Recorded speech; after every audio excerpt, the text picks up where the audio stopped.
The day Asher broke off our engagement, I was folding origami cranes for the wedding centerpieces. 7 days before the ceremony, and there I sat, creasing pristine white paper while my world collapsed around me. My name is Freya, and I thought I was living a fairy tale. Instead, I became a cautionary tale about trust and family values, or rather, the lack thereof.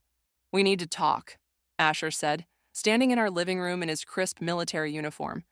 He'd just returned from deployment, and I'd expected tears of joy, not this stern expression that made my stomach drop. "About the seating arrangements?" I asked, though I already knew this wasn't about place cards or flower arrangements. Something in his eyes had changed. "About us," he cleared his throat. "About your condition." My hands stilled on the half-folded crane. "My lupus? We've discussed this for years. Your parents knew." "My parents are right," he cut in. "You're a liability, Freya. What happens when you have a flare-up? When you can't get out of bed? When medical bills pile up?"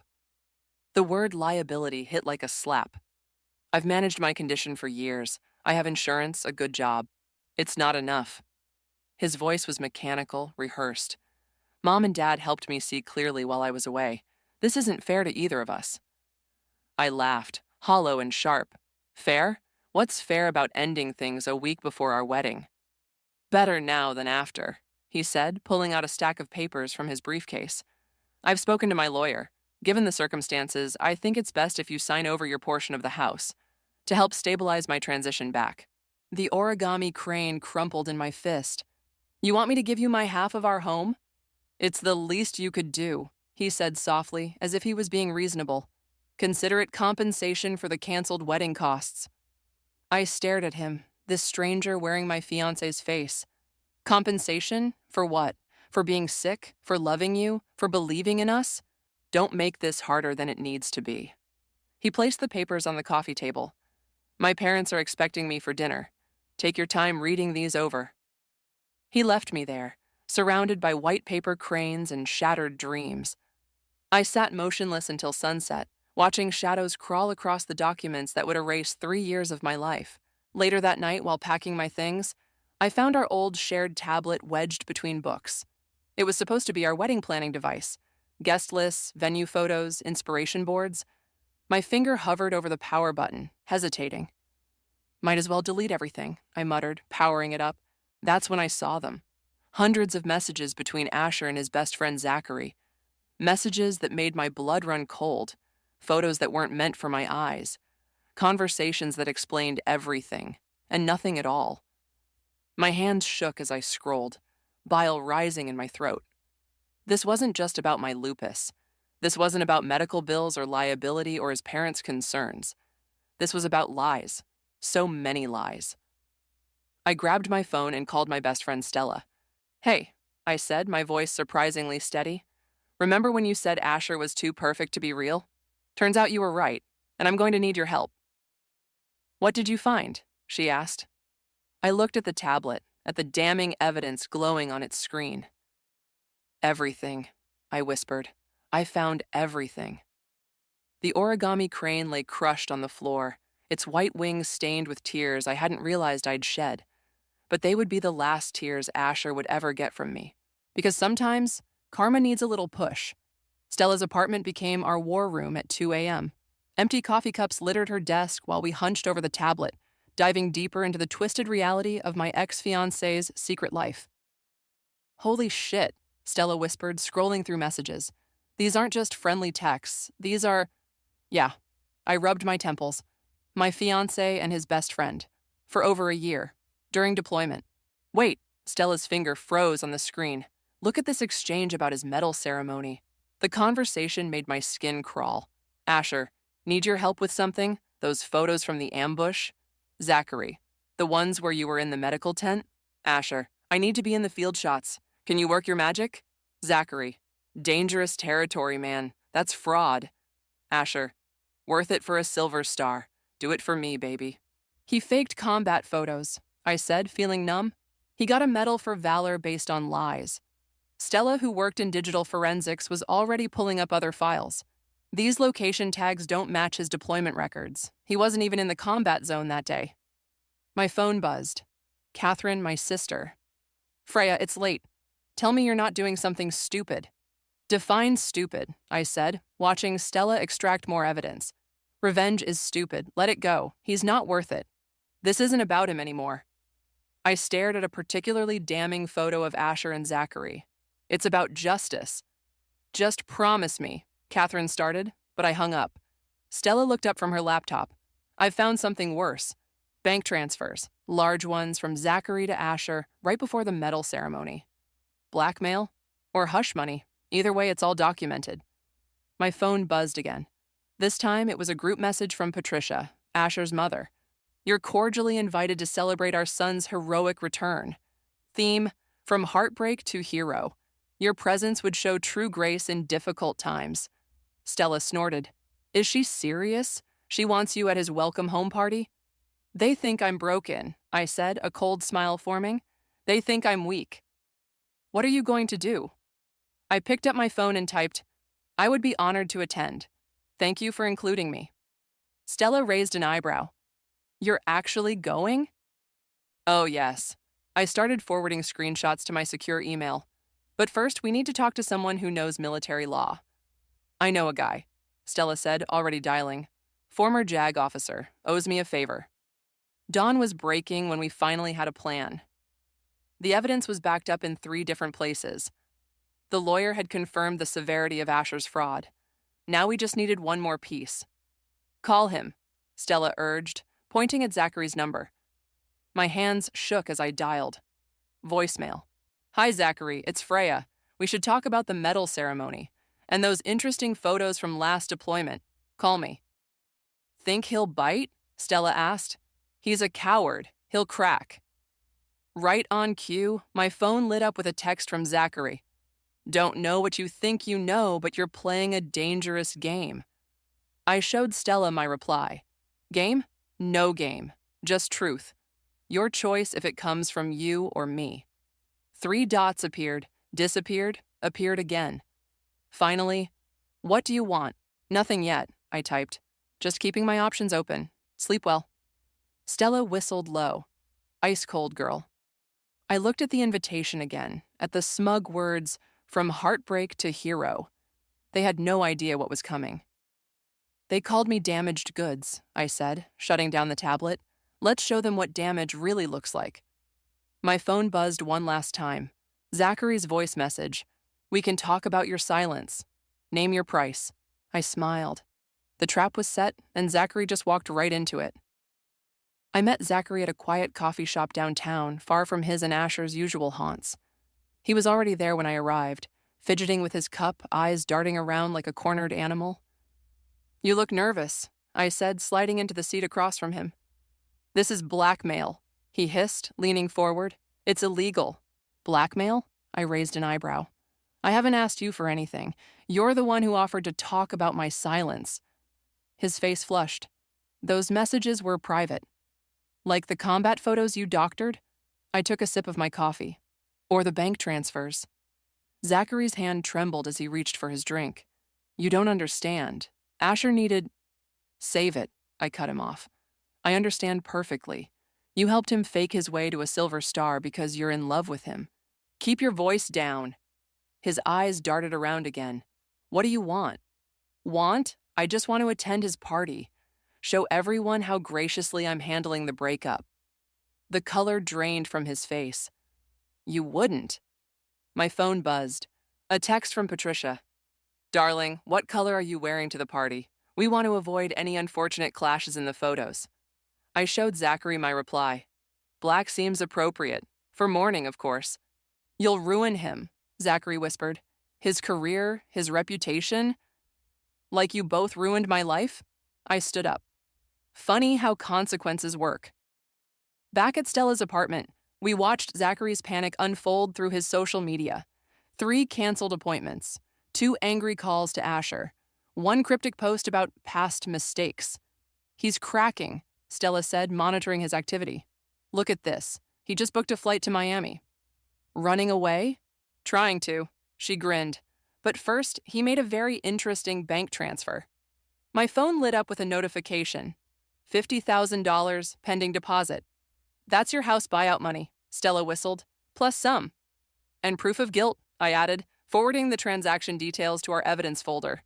My cousin Jolie called, her voice excited. Is it true you're coming to Asher's party? Mom says it's so brave of you. Wouldn't miss it, I said, watching Stella add Zachary's transfer to our presentation. It's going to be unforgettable. You sound different, Jolie said. Are you okay? Never better. I ended the call as another text came through, this time from Asher. We should talk before the party. Clear the air, for old time's sake. Stella read over my shoulder. He's scared. Zachary must have warned him. Good. I typed back, of course, for old time's sake. The military investigator I'd contacted called next. Ms. Morrison, we've reviewed your submission. This is significant. We'll need you to come in. After the party, I said. I promise you'll have everything you need. That night, I stood in front of my mirror, trying on the black dress I'd bought for the event. Simple, elegant, lethal. Catherine appeared in my doorway. Last chance to back out, sis. Would you? I asked, adjusting the neckline. If someone destroyed your life based on lies? They're not worth it. No, I agreed. But the truth is. My phone buzzed again. Zachary's final message before his flight. Please, I'm begging you, don't do this. I showed Catherine the text. See?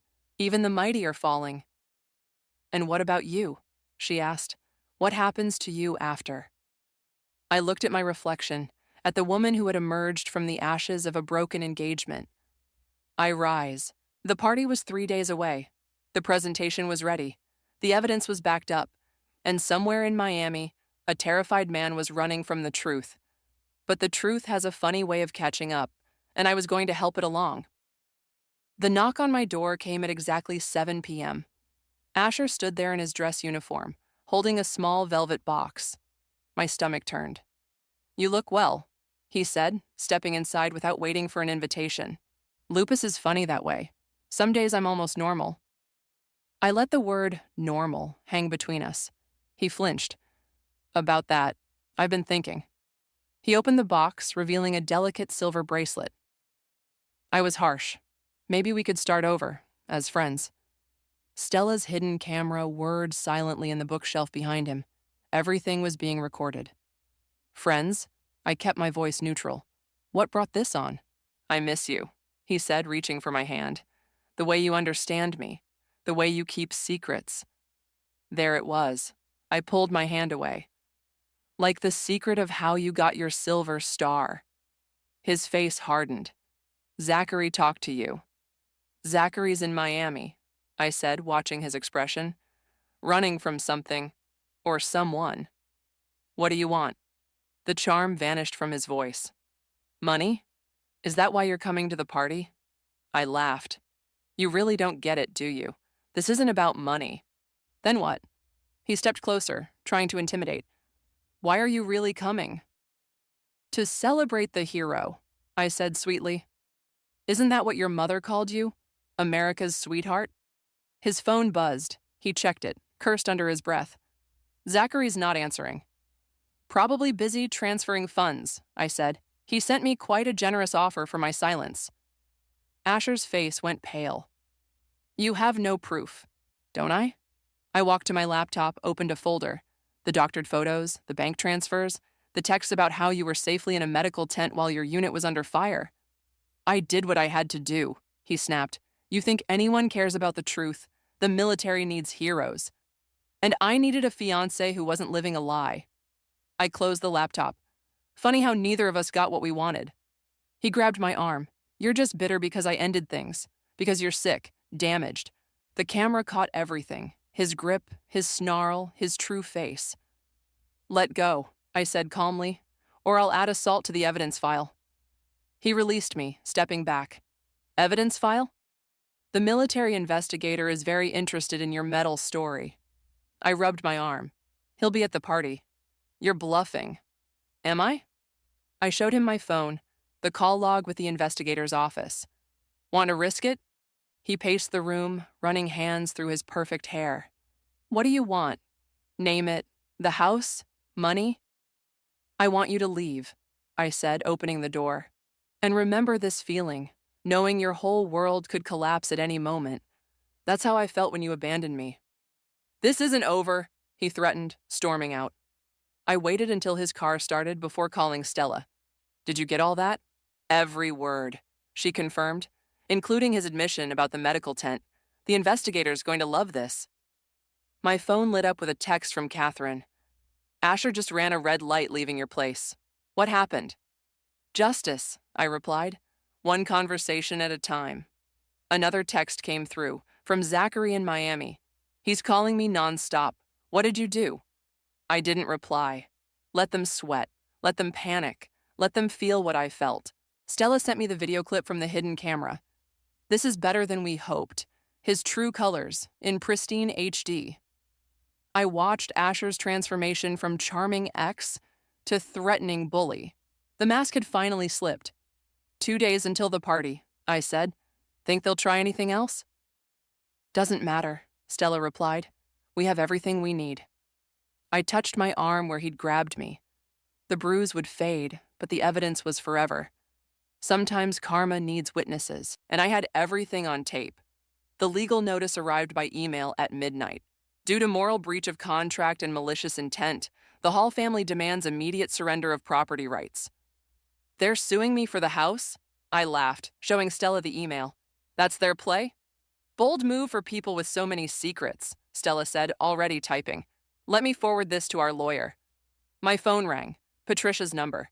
Darling. Her voice dripped honey-coated venom. We need to talk about your recent behavior. My behavior? I kept my tone light. I'm just being supportive, like you asked. Don't play innocent. Asher told me about your threats. Threats? I put the phone on speaker for Stella to hear. I simply reminded him that actions have consequences. You ungrateful little... She caught herself. We took you in despite your condition. And this is how you repay us? Speaking of repayment, I said, I just got an interesting email about the house. It's for Asher's protection, she snapped. We can't have someone like you holding property rights over him. Someone like me? I smiled into the phone. You mean someone who knows the truth? Silence. Then, what do you think you know? Everything, I said. Ask Zachary. Oh wait, he's hiding in Miami. She hung up. Stella slow-clapped. That woman is going to burst a blood vessel at the party, she said. My laptop pinged. An email from Nolan, Zachary's brother. We need to talk, not over the phone. We met him at a diner an hour later. He looked exhausted. Zachary called me, he said, sliding into the booth. He's losing it, talking about fleeing to Canada. Guilty conscience? I stirred my coffee. Look, Nolan leaned forward. I know what they did to you was wrong, but this vendetta isn't a vendetta, I cut in. It's justice. Your brother helped fake military records. That's a federal crime. He was in love, Nolan protested.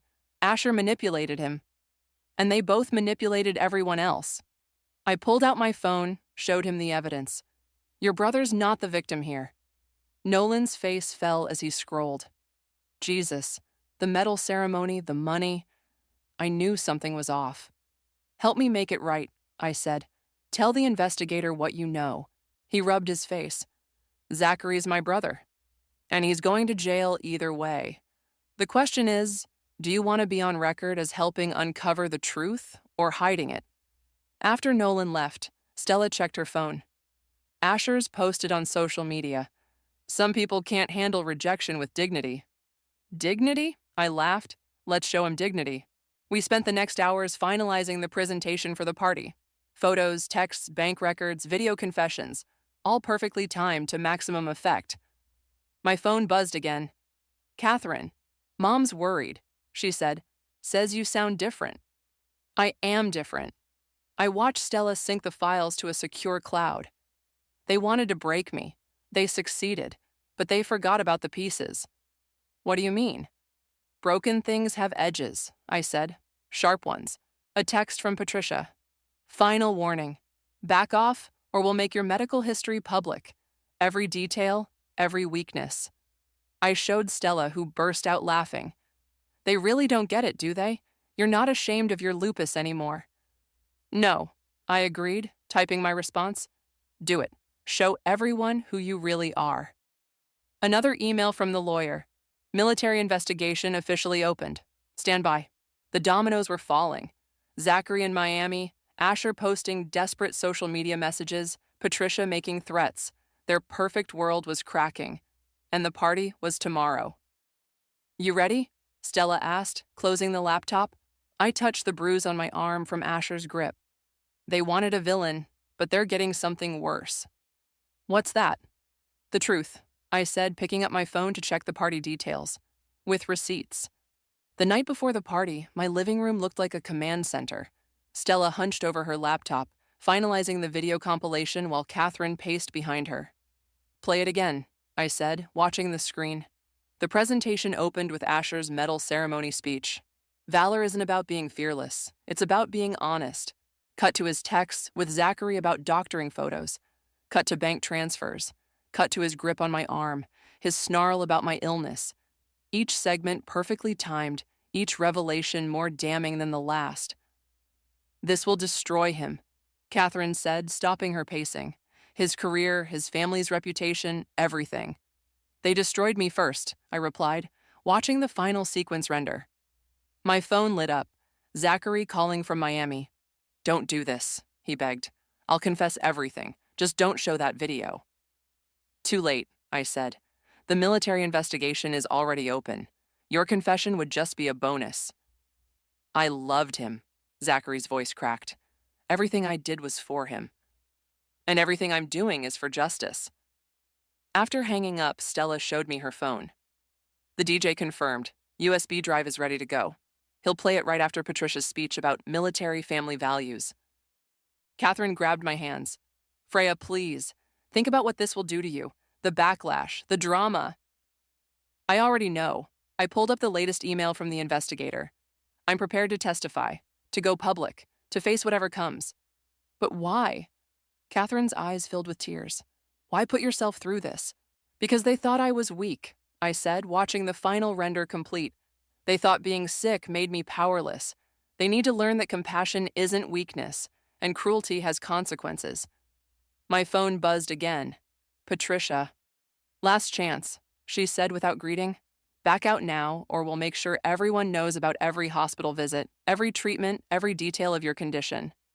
Go ahead, I replied. I'm not ashamed of surviving. Are you ashamed of what your son did? She hung up. Stella finished the upload. It's ready. Once I press this button tomorrow, there's no going back. Good, I said, standing up, because I'm done going backward. Catherine hugged me tight. I'll be there, whatever happens. We all will, Stella added, closing her laptop. Front row seats to karma. I walked them out, then stood in my empty apartment.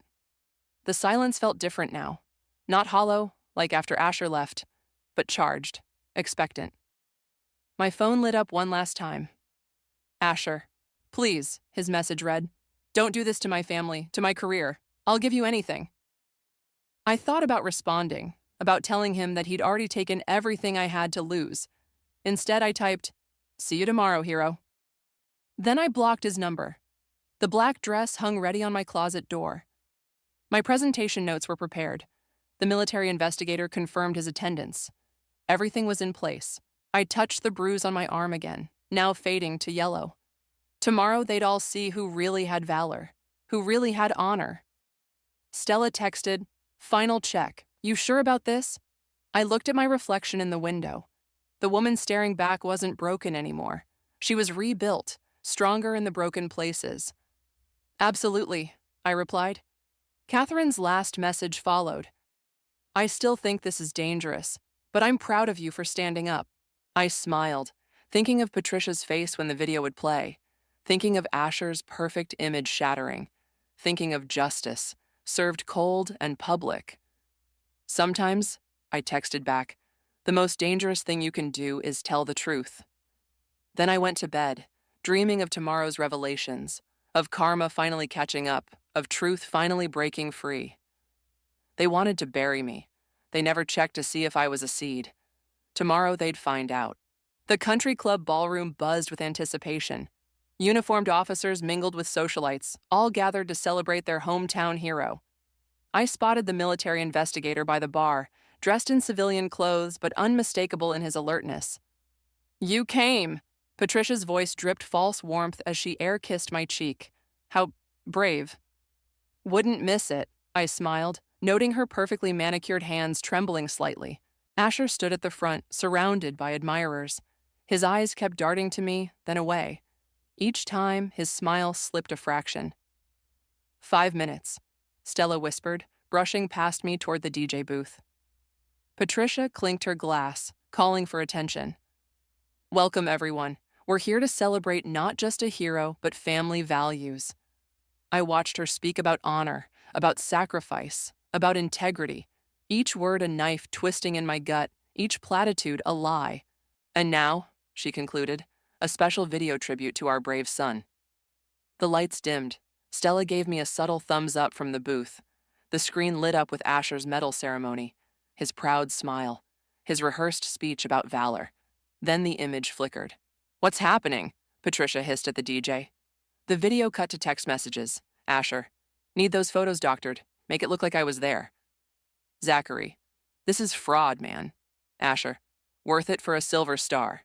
Gasps rippled through the crowd. Asher lunged toward the DJ booth, but security blocked his path. Bank statements appeared next. Transfers, dates, amounts, then my apartment footage, Asher grabbing my arm, his snarl about my illness, his threat. Turn it off, Patricia screamed, but no one moved. The final sequence played. Asher's own confession about being in the medical tent during the firefight, about needing a hero's story, about using Zachary. When the lights came up, the silence was deafening.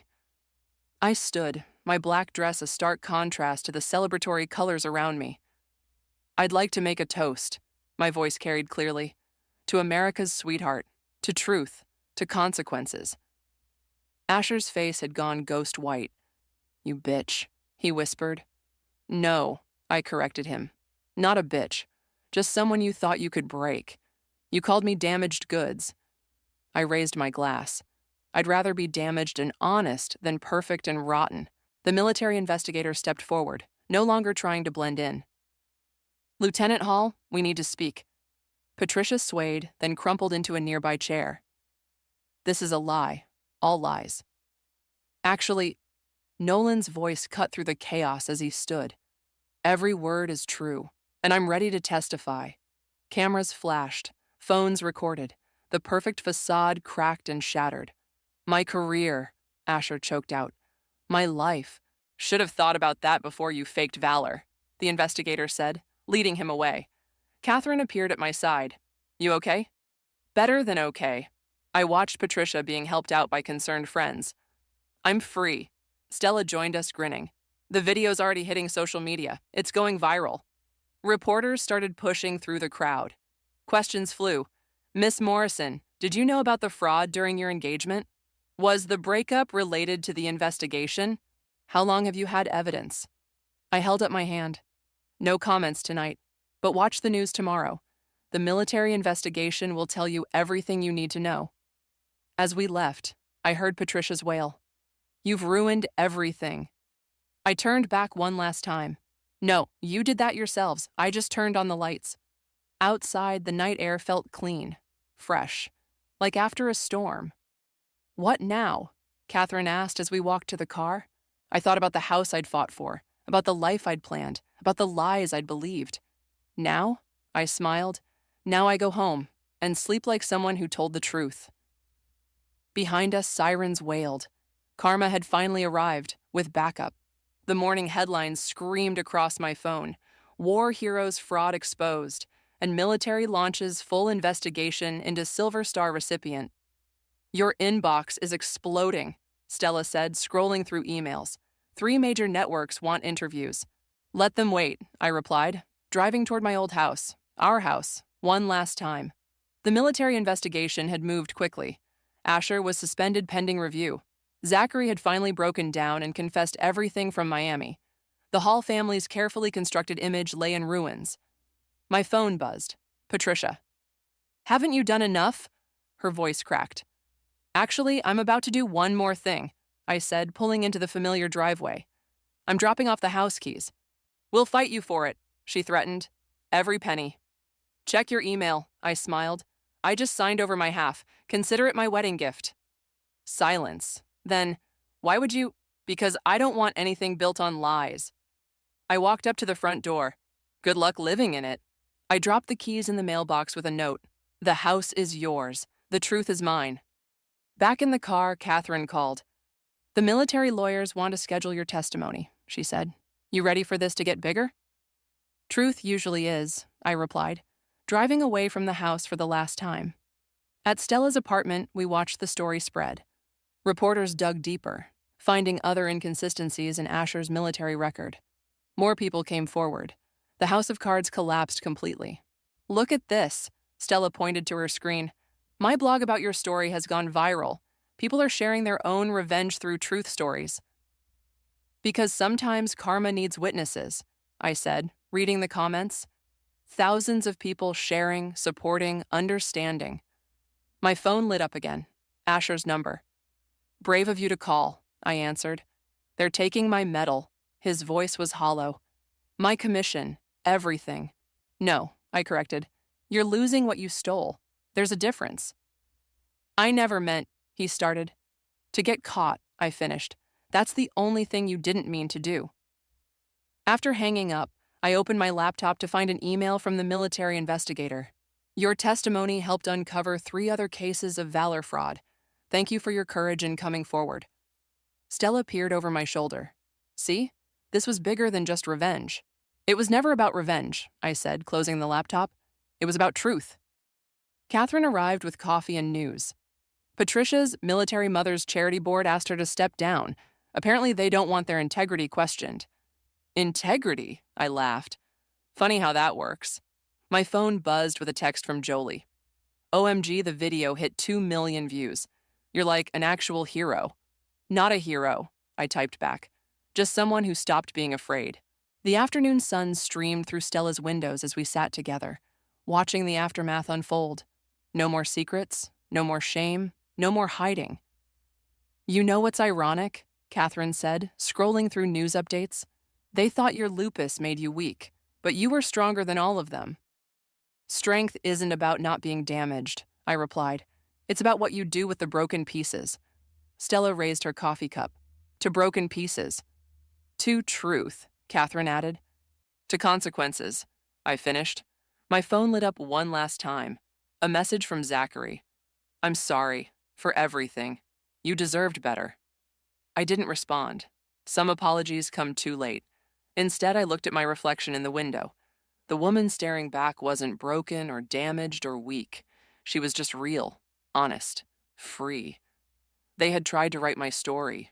The sick girl, the liability, the one who should be grateful for whatever scraps of love she got. But I had picked up the pen, and I wrote something better, the truth.